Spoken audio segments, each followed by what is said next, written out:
Prime Minister Narendra Modi addressed the UN summit for the adoption of the post-2015 development agenda. Quoting Mahatma Gandhi, he underlined the need to address issues that concern not just the present but future generations as well. He highlighted the need to eliminate poverty in all its forms. हमारे निर्धारित लक्ष्यों में गरीबी उन्मूलन सबसे ऊपर है। आज दुनिया में 1.3 बिलियन लोग गरीबी की दयनीय जिंदगी जीने के लिए मजबूर हैं। अगर हम सबका साझा संकल्प है कि विश्व शांतिपूर्ण हो, व्यवस्था न्यायपूर्ण हो और विकास सस्टेनेबल हो, तो गरीबी के रहते यह कभी भी संभव नहीं होगा। इसलिए गरीबी को मिटाना यह हम सबका पवित्र दायित्व है। The Prime Minister pitched for UNSC reforms, stressing that this is an essential step to make it relevant to the current world realities. समूचा विश्व एक दूसरे से जुड़ा हुआ है, एक दूसरे पर निर्भर है और एक दूसरे से संबंधित है। इसलिए हमारी अंतर्राष्ट्रीय साझेदारी को भी पूरी मानवता के कल्याण को अपने केंद्र में रखना होगा। सुरक्षा परिषद समेत संयुक्त राष्ट्र में भी सुधार अनिवार्य है, ताकि इसकी विश्वसनीयता तथा औचित्य बना रह सके। साथ ही व्यापक प्रतिनिधित्व के द्वारा हम अपने उद्देश्यों की प्राप्ति अधिक प्रभावी रूप से कर सकेंगे। हम एक ऐसे विश्व का निर्माण करें जहां प्रत्येक जीव मात्र सुरक्षित महसूस करे, उसे अवसर उपलब्ध हो और सम्मान मिले। Prime Minister called the principle of common but differentiated responsibilities as the bedrock of the enterprise for a sustainable world.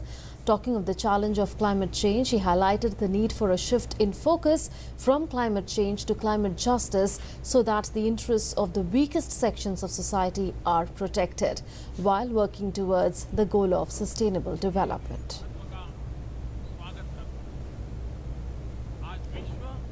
हमारे सामूहिक प्रयासों का सिद्धांत है कॉमन बट डिफरेंशिएटेड रिस्पॉन्सिबिलिटीज।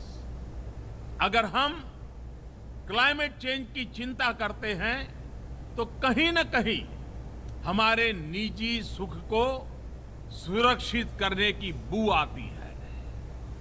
लेकिन यदि हम क्लाइमेट जस्टिस की बात करते हैं तो गरीबों को प्राकृतिक आपदाओं से सुरक्षित रखने का संवेदनशील संकल्प उभर करके आता है।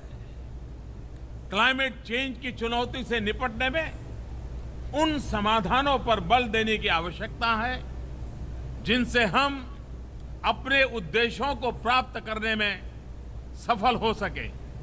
हमें एक वैश्विक जन भागीदारी का निर्माण करना होगा, जिसके बल पर टेक्नोलॉजी, इनोवेशन और फाइनेंस का उपयोग करते हुए हम क्लीन और रिन्यूएबल एनर्जी को सर्वसुलभ बना सके।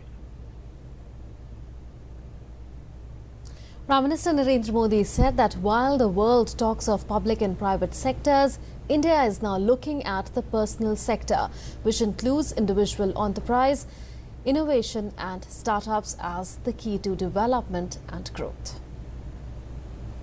विश्व में आर्थिक विकास की चर्चा दो ही सेक्टर तक सीमित हो रहती है, या तो पब्लिक सेक्टर की चर्चा होती है या प्राइवेट सेक्टर की चर्चा होती है। हमने एक नए सेक्टर पर ध्यान केंद्रित किया है और वह है personal sector, public sector, private sector और पर्सनल सेक्टर। भारत के लिए पर्सनल सेक्टर का मतलब है इंडिविजुअल एंटरप्राइज, जिसमें माइक्रो फाइनेंस हो, इनोवेशन हो, स्टार्टअप के लिए की तरह नया मूवमेंट हो, सबके लिए आवास, बिजली, पानी, शिक्षा, स्वास्थ्य और स्वच्छता, यह हमारी प्राथमिकता है। Prime Minister Modi recalled the concept of Antyodaya espoused by Pandit Deen Dayal Upadhyay on his 100th birth anniversary, saying the 2030 agenda borrows from this concept of upliftment of the poorest of the poor as the bedrock for development.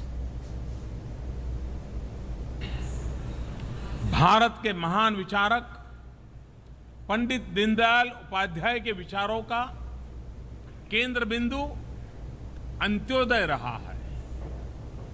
UN के agenda 2030 में भी अंत्योदय की महक आती है।